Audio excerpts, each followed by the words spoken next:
want to brush my teeth. Please, please, brushing is good for you.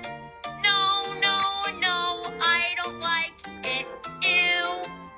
Anytime I asked my son to do a simple task, it was no, no, no. He's sitting there watching Cocomelon.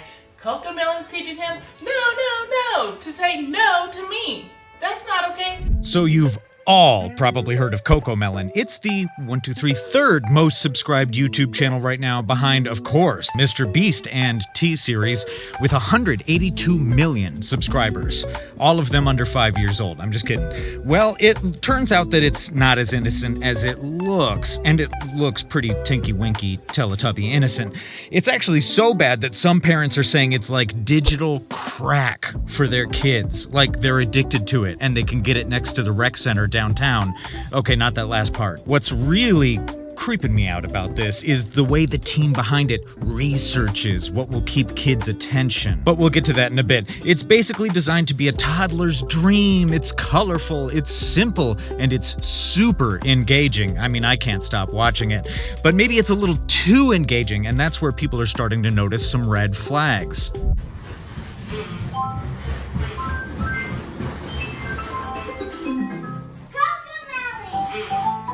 A lot of parents, and I mean a lot, have shared that their kids have been having developmental issues because of Cocomelon.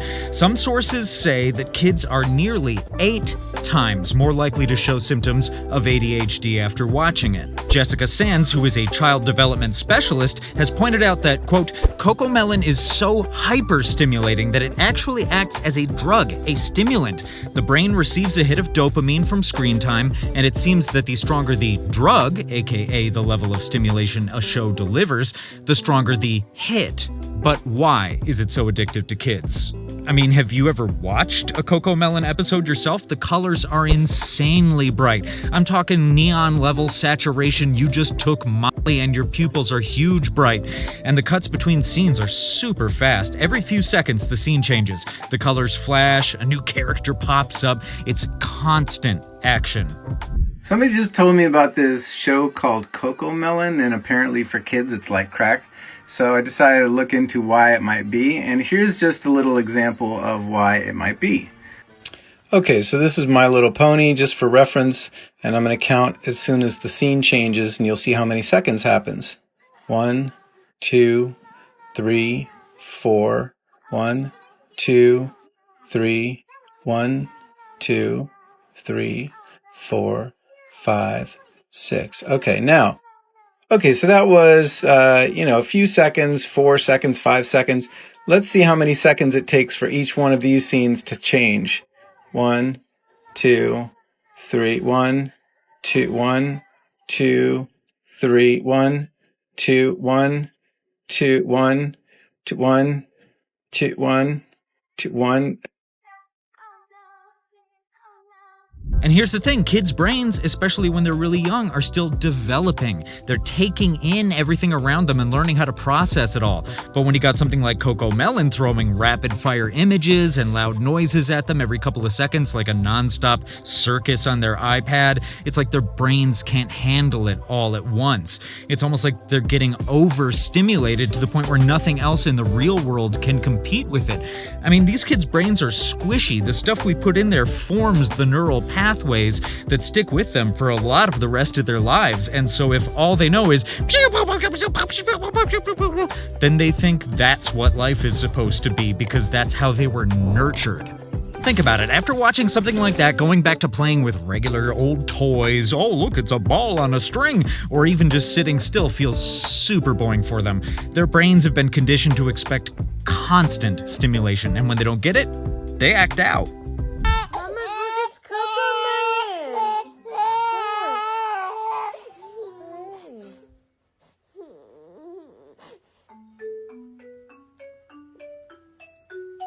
You know what the really creepy part is, though? I mentioned this earlier. It's all meticulously thought out to have this effect. It is designed in this way on purpose because it's profitable. A whole team of people research what makes kids' content engaging and then deploy their findings to make sure each episode is like glue to a kid's eyes.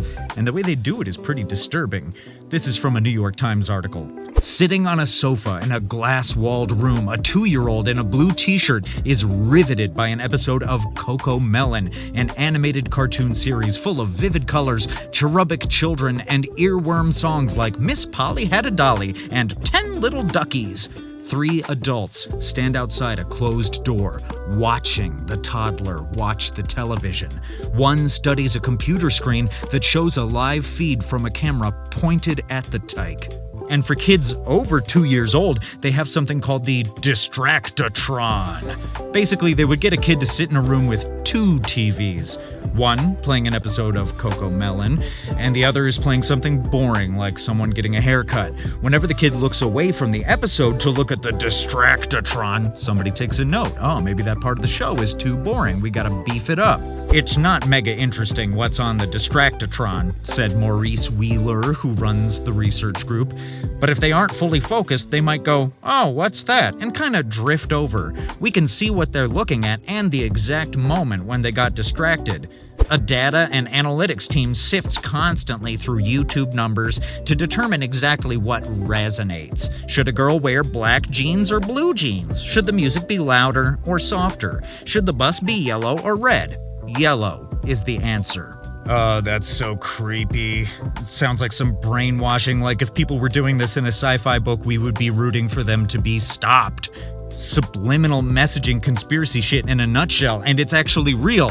By the way, for the record, this is how social media and everything we adults do online too. It's just, we have slightly more free will than children, so I take responsibility for the amount of time I spend wasting my brain cells away online. That's kind of a choice I make, even though they've designed it to be addictive to me. Kids, they don't have a choice. Looking at some comments, this shit seems to work too well. I used to volunteer for a preschool, and they had song time, where the kids would listen to songs on a tablet and eat some snacks. A Cocomelon video came on, and all of the tots stopped what they were doing, put down their cheese crackers, and remained fixated on the screen for the duration of the video. It was honestly kind of terrifying. It's like they're trying to build a zombie army of toddlers. In an article by Newsweek titled "Cocomelon Made My Kid a Zombie," a mother shared her experience with how her son would act while watching it. I knew it was affecting him because he would be in a daze while watching it. You could be waving your hand right in front of his face and he wouldn't move. It was almost scary. A lot of people have pointed out that it's the parents' responsibility to make sure their kids aren't exposed to stuff like this, and you know what? I'll give it to you. I agree with that. There's always going to be shit, especially online, that your kids should not be exposed to. Just because it's popular and is, quote, meant to be for kids, does not really mean it's good for your kid. One look at Cocomelon, you can see there's zero substance to it, compared to something like Tom and Jerry or Looney Tunes. I grew up watching this stuff like Animaniacs and Looney Tunes. They had opera numbers and Shakespeare references, historical facts. They gave you questions to ask the adults in the room, and you would receive an education possibly even beyond what you were being given in school. And I bet there wasn't a research team there trying to zombify kids, make them junkies. Anyway, that's all from me for today. Be sure to like and subscribe, and I'll see you in the next one. Peace.